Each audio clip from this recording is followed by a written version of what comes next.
Om Namo Bhagavate Vasudevaya. Om Namo Bhagavate Vasudevaya. Om Namo Bhagavate Vasudevaya. Translation: O my Lord, I myself am most foolish because my consciousness is merged in the material body and bodily relations, which are all manufactured by your illusory energy. Thus I am thinking, quote, I am this body, and all these relatives are mine. Therefore, my Lord, please instruct your poor servant. Please tell me how I can very easily carry out your instructions. And this is fortunately short.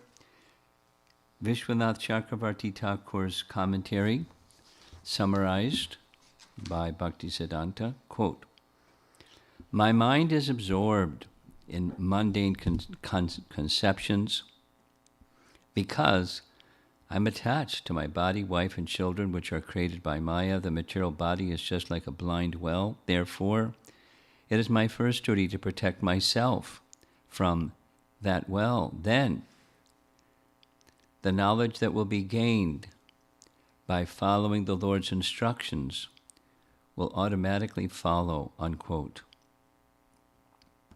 This is the sum and substance of this verse. You hear the ring of aspiring for detachment. This is chapter 7, chapter 8, and chapter 9 is the essence of becoming detached. There's a big hammer. And he wants to attain Krishna's association. He's berating himself for being too attached to get Krishna's association. He knows that the means is bhakti, but he's not putting aside the detachment factor. And for sure in this chapter, and for sure in chapter 9, big emphasis on detachment. That kind of detachment that facilitates attachment to Krishna. So here's the BBT purport. It is very difficult to give up false identification with the material body, and thus we remain attached to our so-called bodily relations such as wife, children, friends, and so on. Bodily attachment causes intense pain within the heart, and we are stunned by lamentation and hankering. Sri Uddhava, pure devotee of the Lord, here speaks like an ordinary person, showing how to pray to the personality of Godhead. We practically see that many sinful persons enter ISKCON, and after preliminary purification, become most repentant for their previous illicit activities. They're shocked when they realize how they gave up the personal association of God to pursue the useless forms created by Maya. Therefore, they wholeheartedly pray to the spiritual master and Lord Krishna to be engaged eternally in transcendental loving service. Such a repentant, eager mentality is most auspicious for spiritual advancement. The Lord certainly answers the prayers of a repentant devotee, desperate to escape the clutches of illusion. And Bhaktisiddhanta's commentary reads, those who are attacked by nam aparad in the form of maintaining the conception of I and mine pollute their real ego due to the influence of the illusory energy of the Lord of Vaikuntha.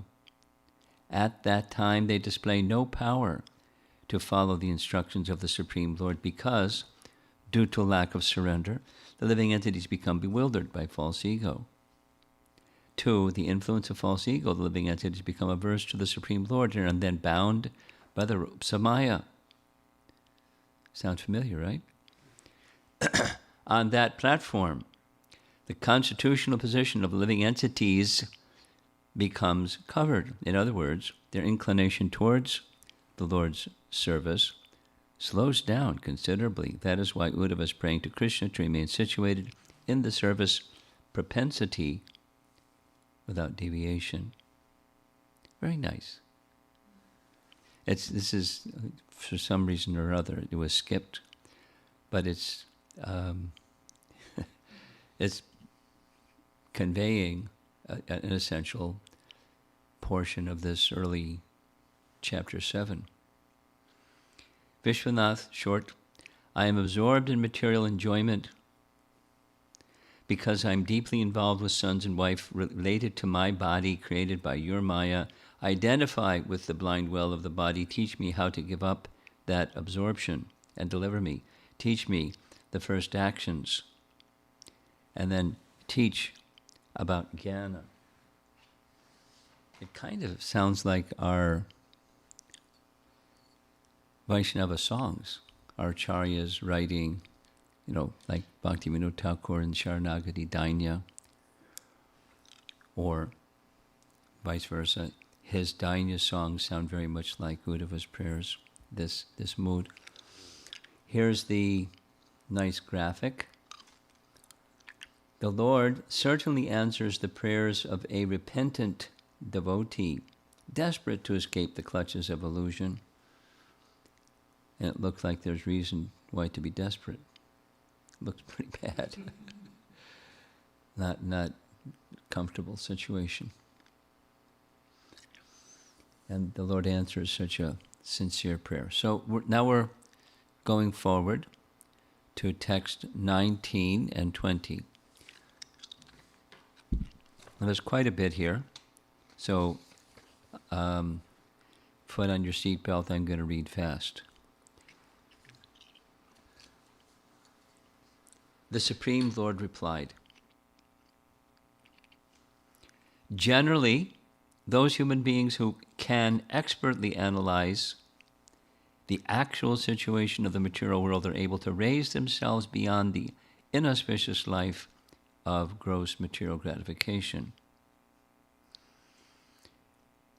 Bhaktisiddhanta's translation of that same verse, generally persons who are able to understand the truth of this material world try to elevate themselves beyond such a life of inauspiciousness, which simply consists of gross sense gratification.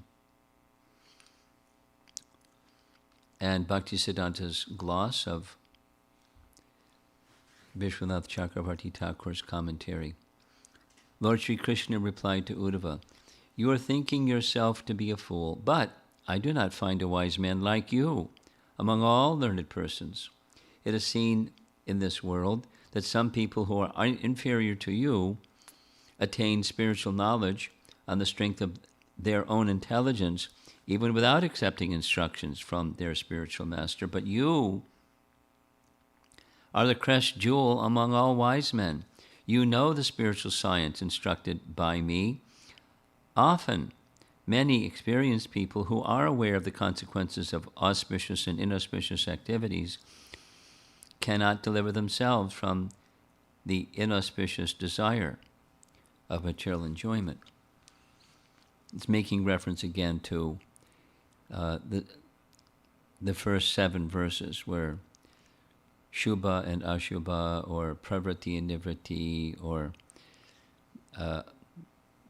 accepting, rejecting, good and bad, favorable, unfavorable, were considered by Krishna to be of this world and rise above and become situated in transcendence. Now it's down to people that don't have that capacity. They struggle with good and bad and right and wrong and auspicious and inauspicious. Purport. Sri Uddhava expressed to the Lord in the previous verses his fallen condition and his entanglement in the material concept of life. We just read that, 16. Now Lord Krishna reassures Uddhava that even persons far less qualified than Uddhava are able to extricate themselves from the inauspicious life of material sense gratification. according to Srila Sridhar Swami, even if one has not received the instruction of a bona fide spiritual master, one can understand by direct and indirect analysis that the material world is not a place of enjoyment. Wow, okay. Direct analysis means one's personal experience, and indirect analysis means hearing and reading of the experience of others. Paragraph. According to Vishwanath Chakravarti Thakur, Lord Krishna considered Uddhava to be more intelligent than even the demigods in heaven. Uddhava, however, was feeling discouraged, thinking himself unqualified to render devotional service to the Lord. But Uddhava was actually perfectly situated because he had achieved Lord Krishna as his personal spiritual master. Similarly, the members of Krishna consciousness movement are guided by the instructions of the Society's founder, Acharya Prabhupada. Therefore, a sincere member of the Krishna consciousness movement should never feel discouraged, but should rather count his blessings and do the needful to go back home, back to Godhead. Within the material world, certain activities are auspicious and produce happiness, whereas other activities, being sinful, are inauspicious and cause unlimited suffering. Even one who has not yet received the complete mercy of the bona fide Krishna conscious spiritual master should conclude by sharp intelligence that there is no happiness in ordinary material life and that real self-interest lies beyond the material platform. Final paragraph. Srila Madhvacharya points out that even if one is expert not only in material knowledge but also in spiritual knowledge, one will enter into the darkness of ignorance if one neglects the association of the devotees of the Lord. Therefore, one should not misinterpret this verse in a way that minimizes the significance of the pure devotee spiritual master. One who is vichakshana, or expert, will eventually come to understand the difference between matter and spirit. Such a person will certainly recognize and appreciate a genuine spiritual master. One who is advanced in knowledge undoubtedly becomes humble, and thus an expert, advanced human will never neglect the lotus feet of the pure devotees of the Lord. Nice. Bhaktisiddhanta's purport is really short, one sentence. Only those who give up all endeavors to satisfy the demands of the body and mind, which are opposite to their constitutional positions, are actually self-realized and are able to deliver themselves from the desire of material enjoyment. Okay. Vishwanath Chakravarti Thakur writes, also really short, "Oh, Uddhava, you think you are a fool, but I do not see such intelligence as yours among all the devatas. Though people are fallen, they can know the truth by the strength of their intelligence, even without instructions of a guru. Thus, certainly you, the crushed jewel of intelligent people, can know the truth taught by a guru like me. Being expert at judging the cause of inauspiciousness and auspiciousness in the world, such persons can deliver themselves from the desires of sense objects. Ashubha Shayat."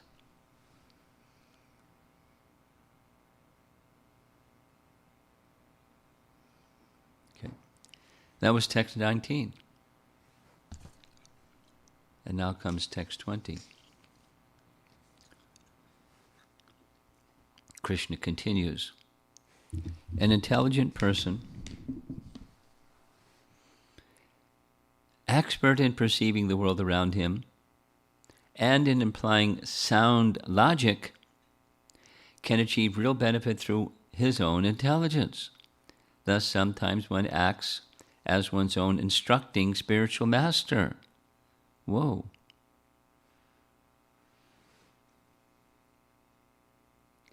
Bhaktisiddhanta's translation reads, "O Uddhava, the self is the foremost spiritual master of the human beings because the self, it's a small s, can attain supreme auspiciousness on the strength of his direct and indirect perceptions.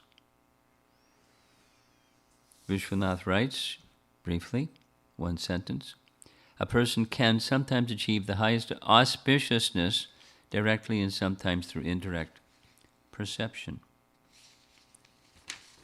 And the BBT purport. As illustrated in this chapter by the conversation between King Yadu and the Avaduta, that's coming up later in this chapter, a sensitive, reasonable person can acquire real knowledge and happiness simply by carefully observing the world around him. By observing the happiness and distress of other living entities, one can understand what is beneficial and what is destructive. Paragraph, final paragraph. Srila Jiva Goswami states in this connection, Guru anusarane pravartaka iti artaha. The knowledge acquired by one's own perception and intelligence lead one to appreciate the value of the representative of Lord Krishna. The word Shreyas in this verse indicates that one can advance in life through one's own intelligence. By good association, one should gradually come to understand one's eternal position as servant of Krishna, and then become very eager to live in the company of other enlightened persons. Birds of a feather flock together. The symptoms of an enlightened servant of Krishna is that he is eager for the company of other such great souls. Thus, by one's sensitive and rational observation of the material world, one should come to appreciate the value of spiritual life in the association of devotees. And Bhaktisiddhanta's purport is 2 sentences long. The conditioned state can never create inauspiciousness to those who are self-realized. Therefore, self-realized souls accept the supersoul as their spiritual master without being entangled in the material conception of life. Such self-realized, liberated souls, though living in this world, actually attain auspiciousness by using the 2 kinds of evidence, direct and indirect perception. Vishwanath writes, one can attain benefit by sense perception to some degree, and by reflection or inference to some degree. That sums it up. It's really simple. Jiva Goswami in his Krama Sandarbha writes, an intelligent person acting as guru instructs can achieve great benefit by perception and logic. That's a nice modification of the above. Amanaha guru means he who acts according to the guru's instructions. Now, there's a very lengthy reference to this verse. I'm not sure I'm going to read it. One of Bhaktivinoda Thakur's books, maybe I'll read it because it gives like an overview of where this fits into the bigger picture of Krishna Tattva, truths about Krishna. One of his 100 books is called Tattva Sutra. Tattva Sutra. We know what sutra is. So it's truths in a sutra form, and then he expresses the truths in a sutra form, then expands on them. And this verse is part of the commentary, explaining the sutra. Here's the sutra. It's Sutra 48.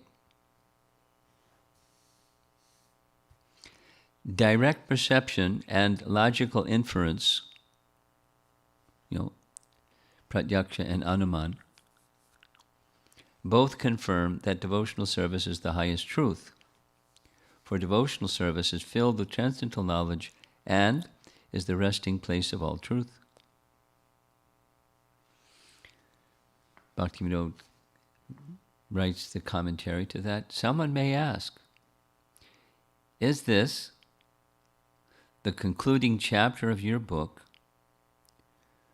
what you consider the final conclusion, the highest truth? Thinking that someone would ask this question, the author himself speaks this sutra. He says that direct perception and logical inference, which are two of the great evidences to discern what is the truth, both confirm that devotional service is the highest truth. This truth of devotional service, which was described in the Mahabharata by Lord Krishna to Arjuna in the 11th canto Srimad Bhagavatam by Krishna to Uddhava, in the 4 famous verses of Srimad Bhagavatam to Lord Brahma, and the very first verse of Srimad Bhagavatam, and in many other places in the scriptures, and many philosophical dialogues, with many questions and answers. Thus, the view held by the devotees of the Supreme Personality of Godhead is the highest view, the highest truth. It is a truth, higher and better than what is taught by the proponents of fruitive work, philosophical speculation, or other views. That is the meaning. Paragraph. Because it is filled with pure transcendental knowledge, and because it is thus the best of all conclusions, the conclusion accepted by all noble-hearted and spiritually intelligent persons in all countries and at all times, past, present, and future, and because it is the root from which all truths have come, devotional service is the highest truth, the conclusion better than all other conclusions. And then he gives many scriptural references, which I'm not going to read, because in one of them is this one. So while we're hearing, kind of summary, while we're hearing about discrimination and seeing, the temporary and the painful condition of material existence, and using one's intelligence, the higher intelligence, the higher use of intelligence to see the superiority of devotional service. I mean, there's lots of things that with one's intelligence one can understand, even with spiritual intelligence. But there's a limit, a boundary, a perimeter. How far can intelligence go? And negation of the material and acceptance of the Brahman conception of life that's the limit. And it's not substantial. That is to say, aruya krishchena parampadam tada. One can fall back down because of not taking shelter of the lotus feet of the Supreme Lord. So, in other words, while taking help from the intelligence is what we do all the time, it's insufficient. And what's sufficient is devotional service. So it doesn't mean devotional service throws away discriminating power. It uses discriminating power, in part to accept that, yes, devotional service is the best means. Because that's his question. I'm way down here and I'm struggling, I'm covered, I'm attached. How can I know you? And the answer is devotional service. And Krishna's immediate reply is, Uddhava, you're not like ordinary people. You have me as your spiritual master. And you understand these things because of your submission to me. But because you're asking, I'll impart. And that's what Uddhava Gita is. It's Krishna's imparting what we can say Uddhava already knows, or wants reinforced, or wants us to hear in the form of, is Uddhava in one part of his brain thinking, well, there's going to be recording of this, so I better ask the good questions, because the people who are going to hear the recording of this need to hear the answer. I'm okay, but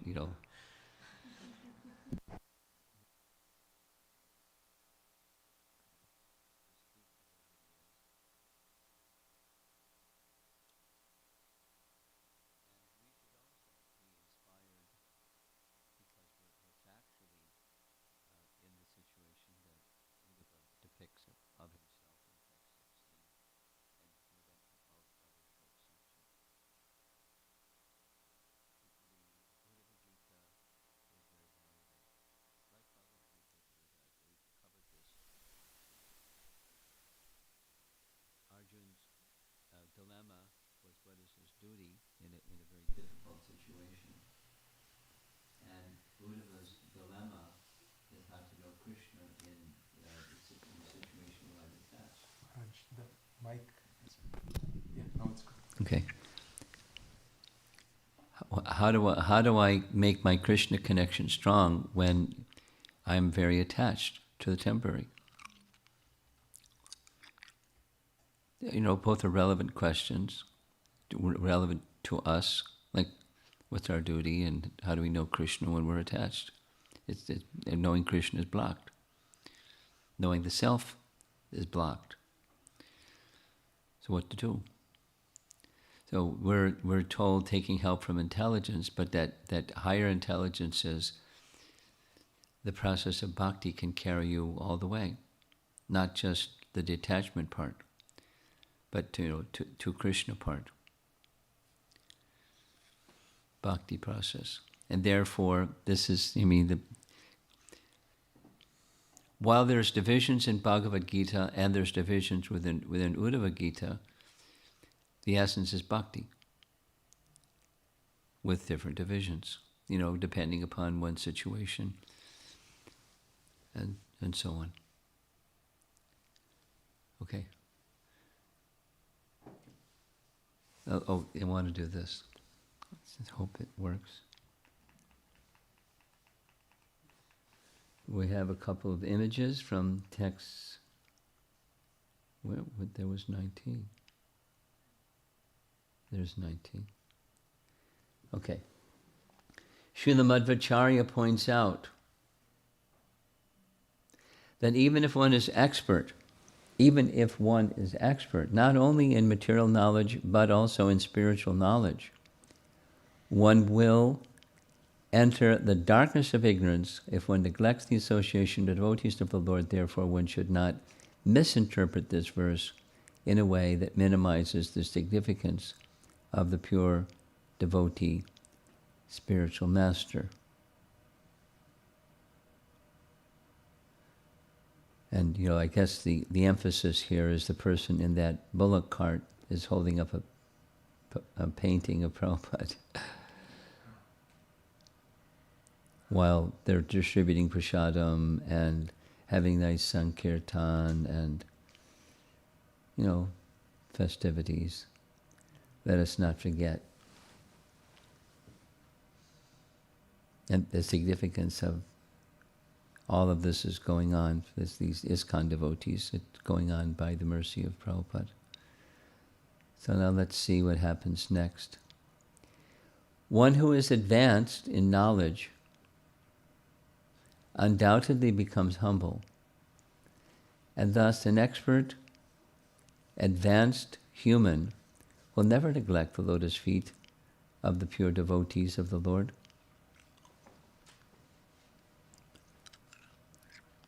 Well done. Rupa and Sanatan with the Madan Mohan temple in the background, and there they are in Vrindavan with simple village people and their oxen and bullock cart, and we don't neglect the advanced devotees.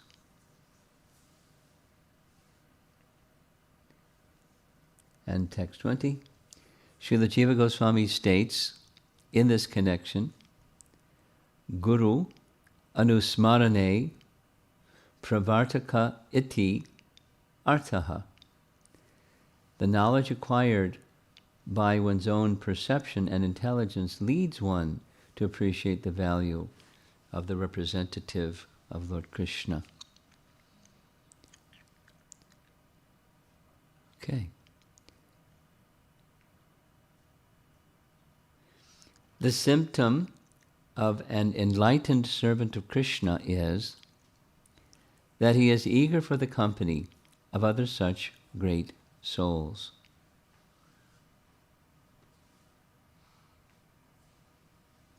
Okay, so that's tomorrow. Tomorrow? Yeah, tomorrow. Discussion.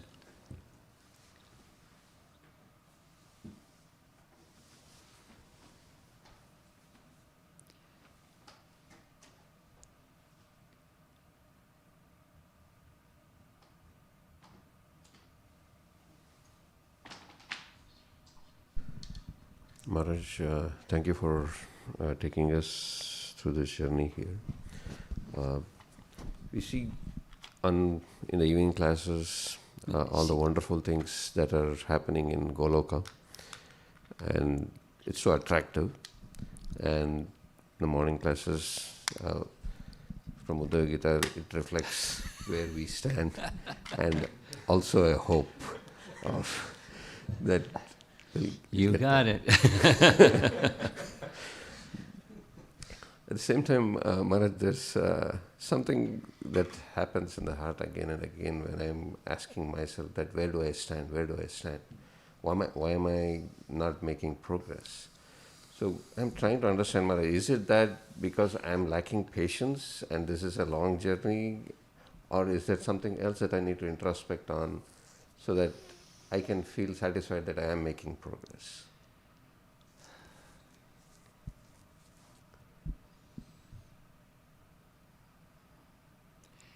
Each of us, our journey is customized.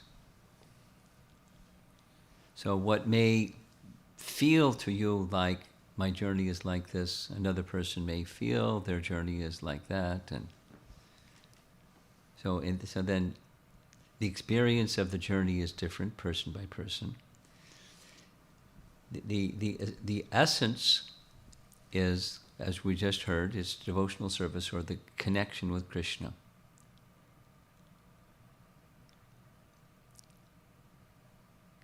The parameters or the yardsticks with which we measure how we're progressing, we may need to be re-examined. And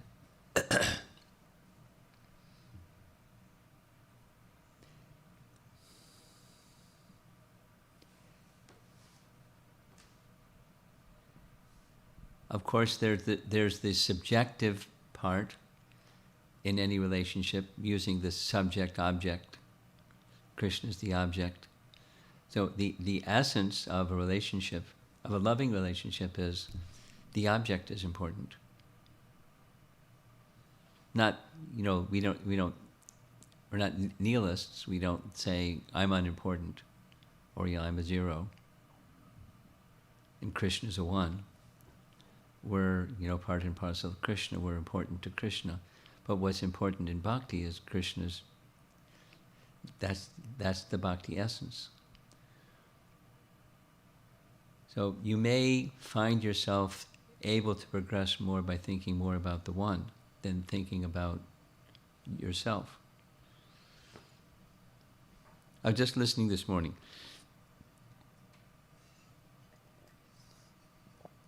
Prabhupada was before a pandal in Ahmedabad, and he was roaring.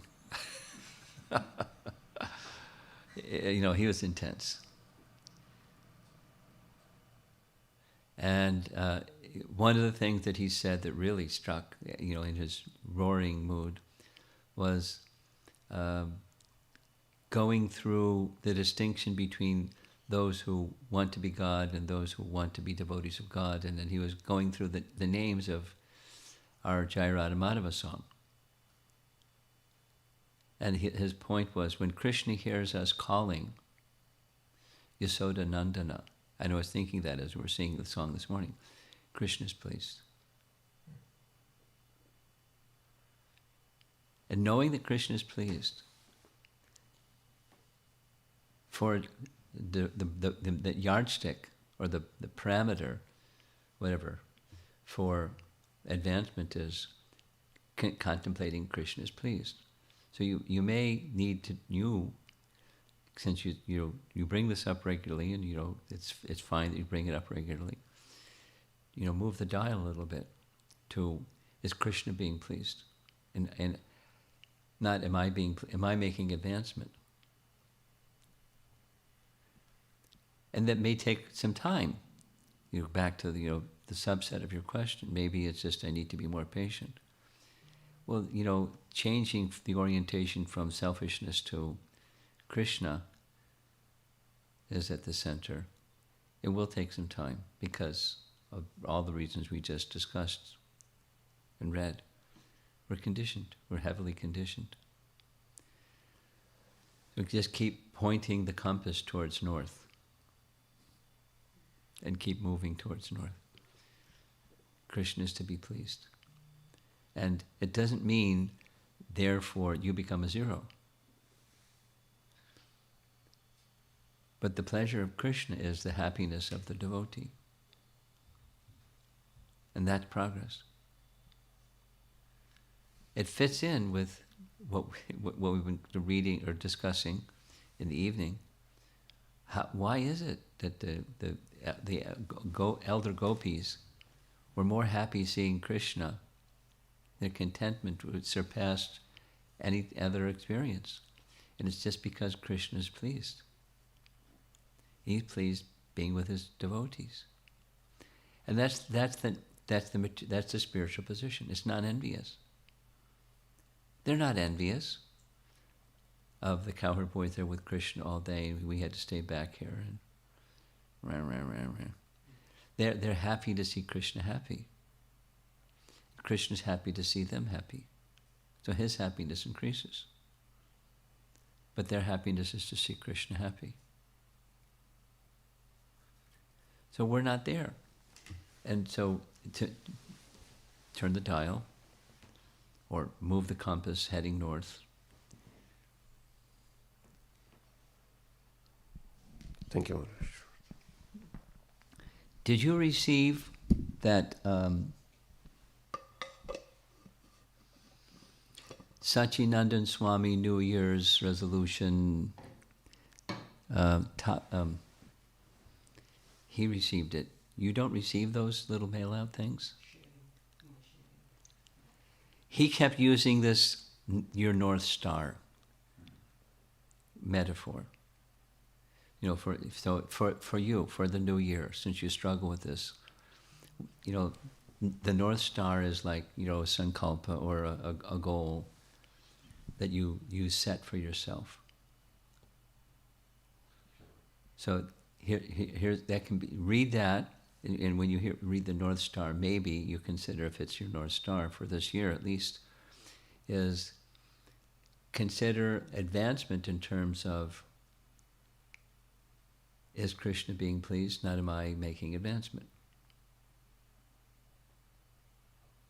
It moved from me consciousness to Krishna consciousness. And it takes some time. You know, you have to either reset and pull your compass out and make sure you're heading towards the North Star. Again and again and again. Thank you, Maharaj. Anything else in the room? Go online. Let's go online. Oh. Maharaj, in these two verses, Krishna is emphasizing the intelligence. How if we use our intelligence and realize that this is not the place, this is a place of misery. Sometimes, if the situation was like in the picture we saw, like we see that the person is drowning and there is no other hope, it makes sense, or we tend to take deep shelter. But in the real, I mean, in our situation, like we get some suffering, and then there is some comfort and some relief, and so this intelligence is kind of there, but even though that intelligence is there, I tend to do the same things. Yeah, complacency. Complacency. So I'm just trying how to go beyond complacency, or the being motivated when there's, like, you know, terrible, distressful situation. How to go beyond that. This is just some feedback. That type, not exactly that language, but that type of question has been asked 5 or 6 times in the past few weeks. Mm. So, you know, it's a standard question or a classic question. It's a good question. it's not totally distant from or disconnected from the prior question.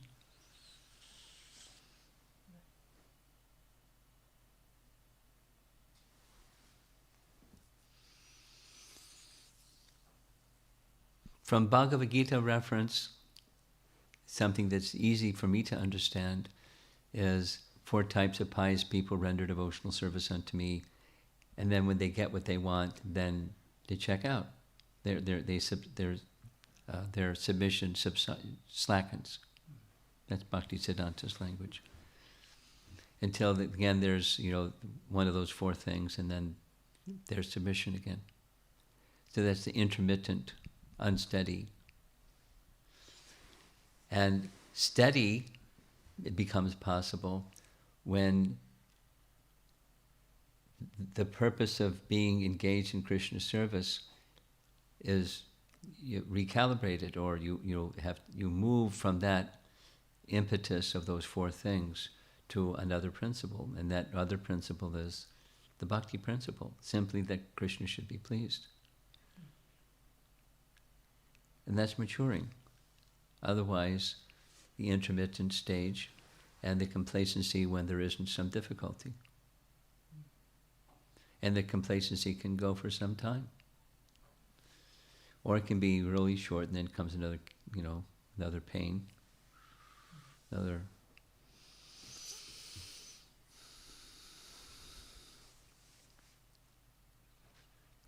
Through ourselves, or a family member, or someone close to us, or someone remote, and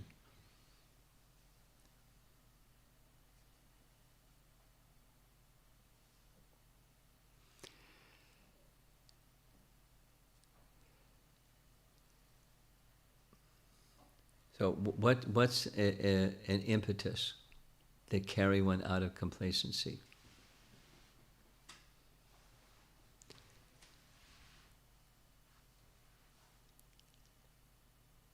Who am I? What's my purpose in material existence? I suppose, when you get quite old, you may look back at this stage of your life and the question you're asking at this stage of your life and go, why didn't I, kick myself in the seat of the pants instead of being complacent? Because, so much time has been wasted. And, the vital energy of the productive years of my life has been complacently, frittered away. But, that's self. It's not, the higher mission. We may take some time to leverage into the higher mission of life, but that is what going beyond those 4 types of pious people that render devotional service unto me. It's very conditional to unconditional. It's an awakening of bhakti. And in the Bhagavatam, in our Vaishnava literature in general, including Madhvacharya's commentary here, sadhu sangha. There's an answer to your question. But, taking very seriously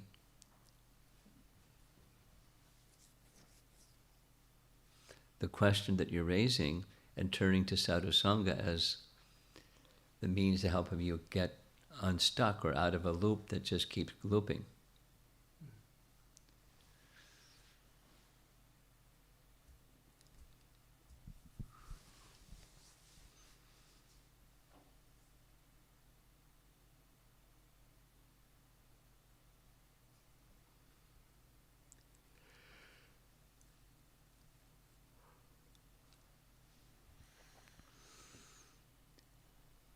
Something that's selfish is, well, if I continue in this complacency thing, Krishna may just put me in lots of distress for a whole long time. Why put Krishna through that trouble?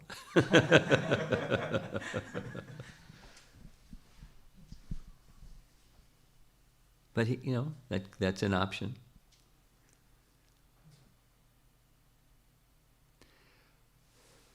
So on the positive side, the non-complacency positive side is the principle of gratitude.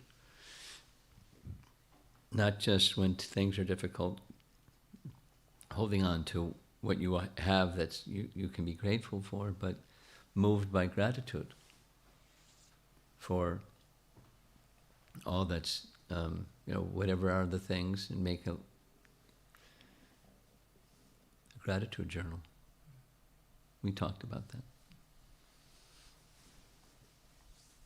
And be situated there because of cultivation. And then that displaces complacency. Good, then it's not circumstantial dependent, it's principle based. Okay, let's see what's online.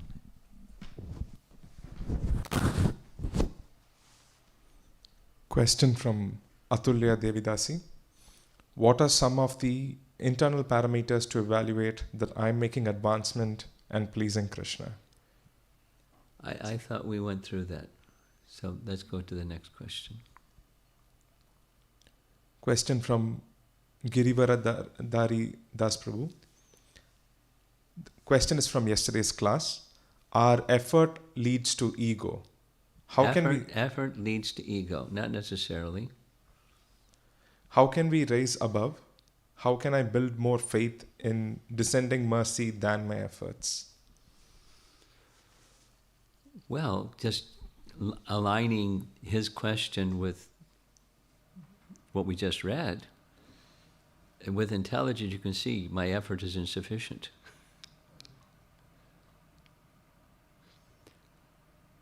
I mean, here's a real simple one. Try to be attentive when chanting. Does it work?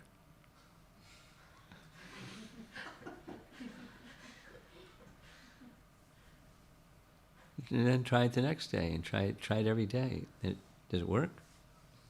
Is it sufficient? Practical observation with the experiences of life. So what's missing? My sense of dependence upon mercy, along with effort.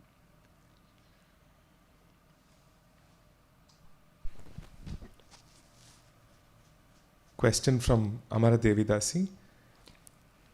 What are some pointers for one to understand if he is being selfish? Well, I, me, and mine.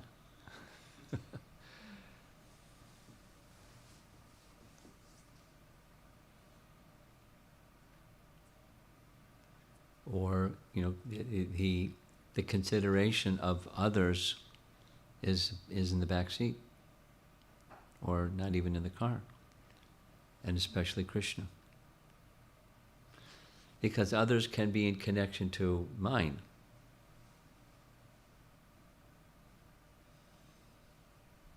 That's part of selfishness, extended selfishness.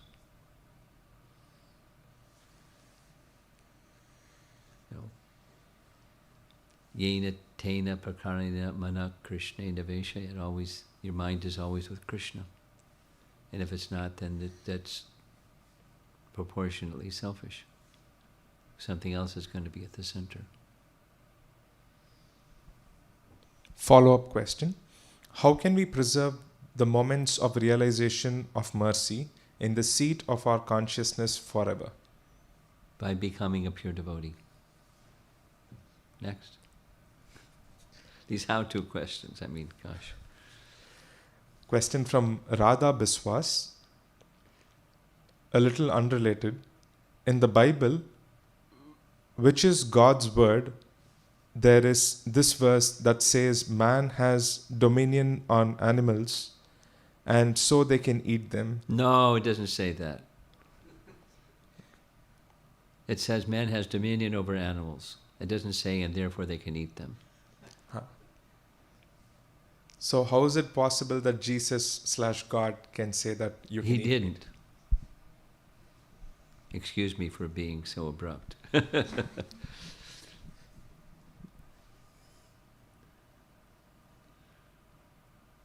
all. Okay. Anything? No. Srila Prabhupada ki Jai. jai.